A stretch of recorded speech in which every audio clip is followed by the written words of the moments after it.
আসসালামু আলাইকুম। সবাই কেমন আছেন? আলহামদুলিল্লাহ আমি অনেক ভালো আছি। আজকে আমাদের এখানে হাটের দিন। আর বাবা হাট থেকে অনেক ধরনের মাছ নিয়ে আইছে। ছোট বড় সব মাছ নিয়ে আইছে। আর ছোট মাছগুলো আমার বাবার পছন্দ। আর বড় মাছটা আমার মেয়ের পছন্দ। হাটে যাওয়ার সময় আমার বাবা আমার মেয়েকে বলছে, "নানা ভাই আমি হাটে যাচ্ছি, তুমি কী মাছ খাবে?" তখন আমার মেয়ে বলে যে, "নানা ভাই আমি ছোট মাছ খাবো না। আমি বড় পাঙাশ খাবো। আজ হাটের দিন অনেক বড় পাঙাশ উঠবে।" তো এই যে এখানটা এই মাছটা কিন্তু অনেক বড়। ক্যামেরাতে ছোট দেখা যাচ্ছে। ৩ কেজির বেশি হবে এই মাছটা, বাবা বলল। আর মাছগুলো কিন্তু খুব লাফানো তাজা মাছ। ট্যাংরা মাছগুলোও কিন্তু খুব তাজা, লাফাচ্ছে। মাছগুলো কিন্তু অনেক সুন্দর ছিল।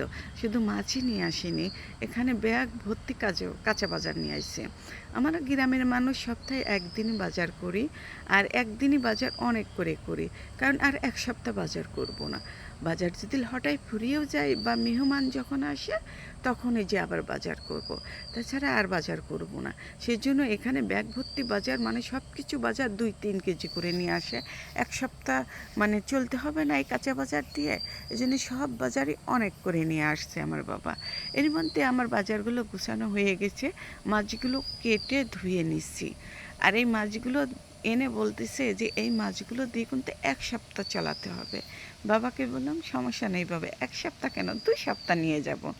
আমরা গ্রামের মানুষ, 1-2 দিন যদি মাছ ভাত খাই, আর 2-3 দিন হলো সবজি দিয়ে ভাতে ভর্তা দিয়ে চালাতে পারি, কোনো সমস্যা নেই। এই তাজা মাছ দেখে আমার আম্মা বলতেছে, এই লাফানো মাছ দিয়ে, তাজা টাটকা মাছ দিয়ে আমি মাখিয়ে রান্না করব।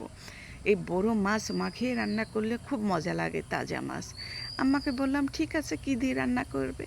বললো যে পটল দিয়ে মাখিয়ে রান্না করি। আমার আম্মার খুব পটল পছন্দ, এই জন্য আমার আম্মাই কুটিয়ে ধুয়ে নিচ্ছে পটলটা, আর এর মধ্যে এই যে মাছগুলো দিয়ে দিচ্ছে। আর মাছের মধ্যে সব ধরনের মশলাই দিয়েছে। মাছের মশলা যা যা লাগে রান্না করতে সবগুলো মশলাই দিয়ে দিয়েছে, দিয়ে যে মাখিয়ে নিচ্ছে। আমার মাখানো হয়ে গেছে, এখন আমি চলে যাব আমার সেই ছোট্ট রান্নাঘরে। আমার রান্নাঘর তো ভাঙা, সবাই জানেন। আমার কিন্তু মাছ রান্নাটা হয়ে গেছে।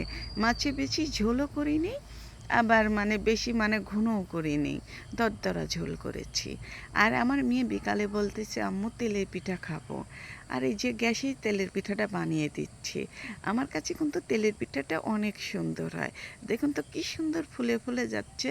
আমি অন্য কোনো পিঠা না বানাতে পারি, তেলের পিঠাটা খুব সুন্দর বানাতে পারি।